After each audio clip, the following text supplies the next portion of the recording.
Hello everyone, happy, what's today, Wednesday, October 21st, this beautiful fall day here in Utah. It has been quite a while since I have been live in this group. I am so sorry, I have been really busy, as I am sure you all are. But today I found myself with some extra time, and last week I had asked you guys to share some questions that you wanted me to talk about, that you wanted me to answer.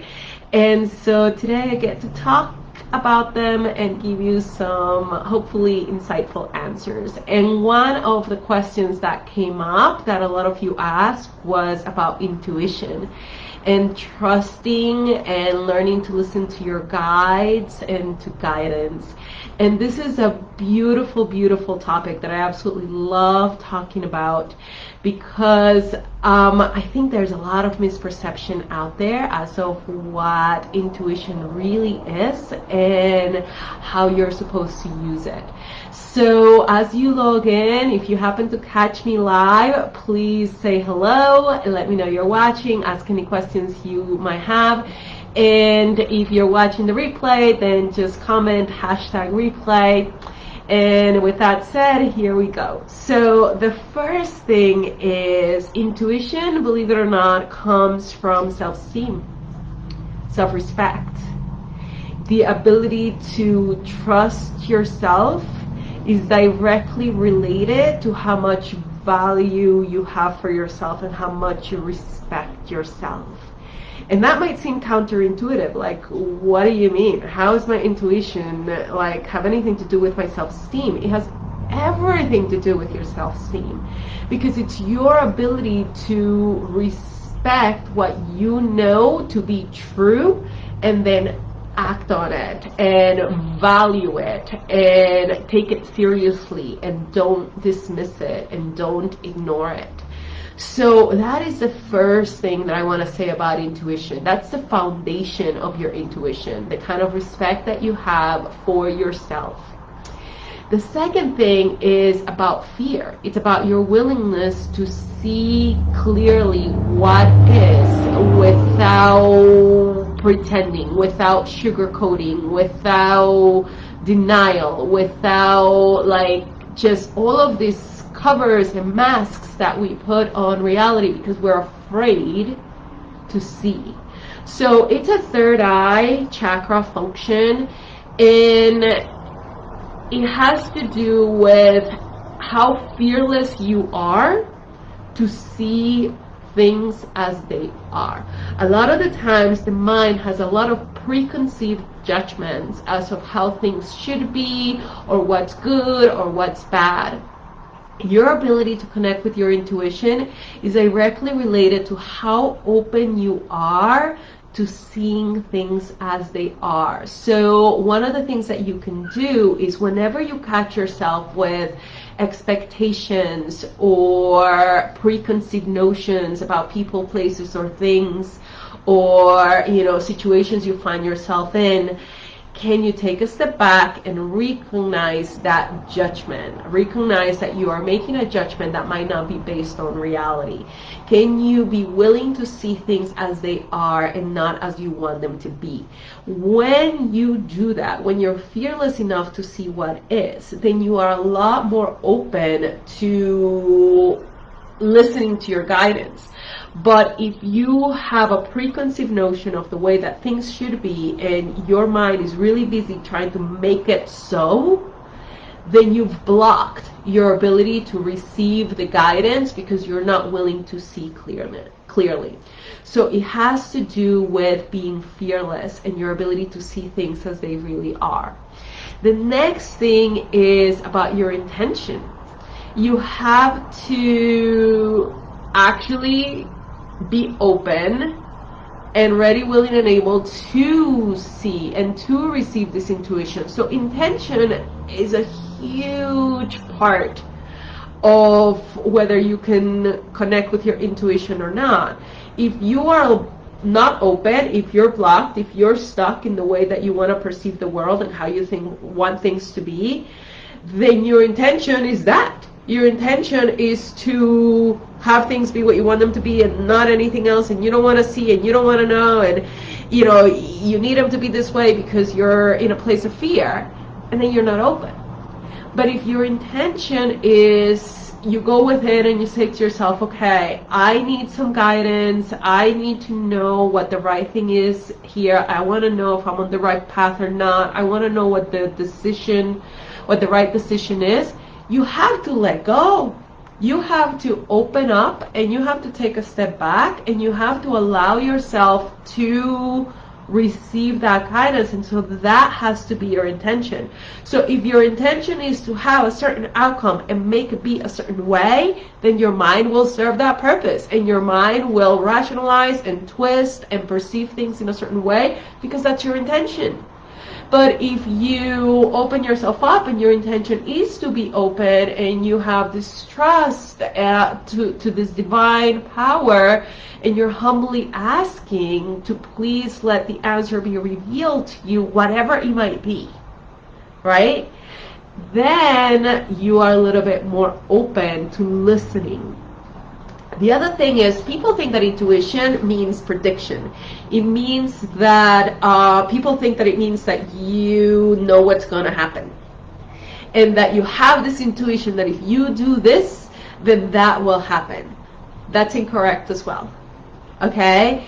Intuition is about what feels right for you right now. You might not know what the outcome is going to be, and maybe in the end the outcome is not what you thought it was going to be, but it is what served you to improve spiritually. So whatever decision you made that felt right to you in your heart, in your gut, you made it at that moment.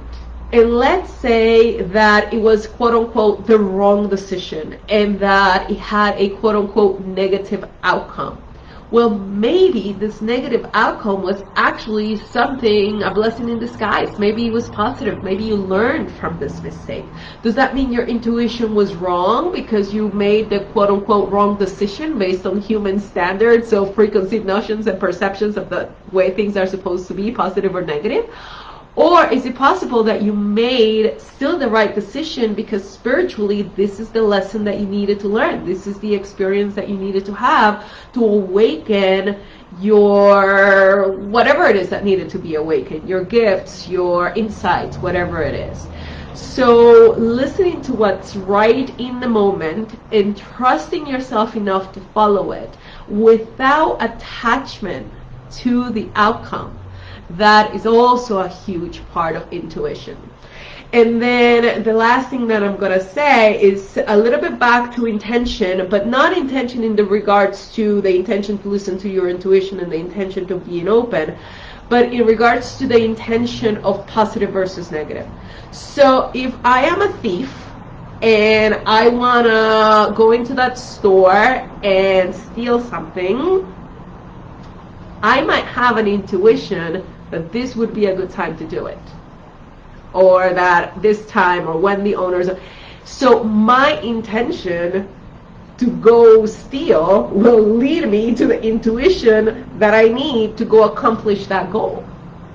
If my intention is to, I don't know, create a relationship, let's say, with a friend or a romantic partner, and you have that as your intention, then your intuition might say, why don't you go to this party tonight? Why don't you go to this fix or whatever it is? Your intuition will lead you that way. So intuition is neutral, and it is completely dependent on what your intention is, good, bad, or otherwise. So people think intuition is always positive. And if I had this, well, I got news for you. You might have this intuition, but maybe your system is wired in a negative place. And so your intuition will always lead you to this negative place. Remember the slinky, right? This is the momentum that's coming through, and that is your intention that you're working towards. And here you are. And if that's your intention, then that's the intuition that's going to come at that moment. So intention of the direction that you want to go is a lot more powerful than, it's what's going to dictate what intuitions you get. So to recap, number one, self-esteem. Your ability to trust yourself and value yourself and your insights and treat them with respect, and don't dismiss them. If you get intuitions and you're like, oh, no, and you dismiss it, you're not actually empowering and giving positive energy to this gift of intuition. You are taking energy away from it. So why? Because you don't value yourself. So self-esteem and the respect that you have for yourself. It is a third eye function, third eye chakra function. And in order for that to work, you have to be willing to see yourself and things as they are and not as they want them to be. To do that, you have to be fearless. You have to trust in a higher power. You have to have an open heart and an intention to listen to the guidance even if you don't like it. So like a lot of the times we might know what the right thing is and we don't want it to be that. We want it to be this other thing. And so we make it so with our heads and rationalizing, well, right, pros and cons to convince ourselves one way or the other, when the truth is you already know, I know, you know that I know that you know, and you don't listen because you don't like the intuition that's coming through, so you override it with your crazy head. It's about listening to what's right in the moment, not necessarily the outcome of what's going to happen with this decision, but like listening to what feels right for you and being willing to let the chips fall where they may. And it's based on your intention. So if your intention is to do something positive, you're going to get intuitions for that. If your intention is to do something negative, you're going to get intuitions for that. So this is my little wisdom for today, Wednesday, October 21st. If you have any comments, any questions, feel free to write them on the comments below. If you want to chat with me and you're interested in my 90-day program, please book a call. And let's have a conversation and see if this program is right for you. It's really an amazing opportunity to connect with your intuition, to learn to trust yourself, to magically manifest what you're looking for, to really connect with your purpose on earth, which is to awaken and to heal, and to learn to guard your energy and stay connected to your spirit, and then from there serve and give all the love and light you can to those around you at home and at work. So it's a truly transformational program. I am really enjoying working with the students who are currently enrolled in that program. So if you are working with me, I know you're having fun, because every time we meet, you tell me all of the beautiful awakening and insights and empowerment that you are receiving through the program. So thank you so much for choosing me to be your teacher. I am humbled and grateful, because this allows me to support myself doing something that I absolutely love, which is sharing the blessings that I have been lucky to receive over the last 20 years of training and studying mindfulness and spirituality and meditation and energy and all of that. So thank you so much for watching, everybody. You have a wonderful afternoon. Namaste. Bye-bye.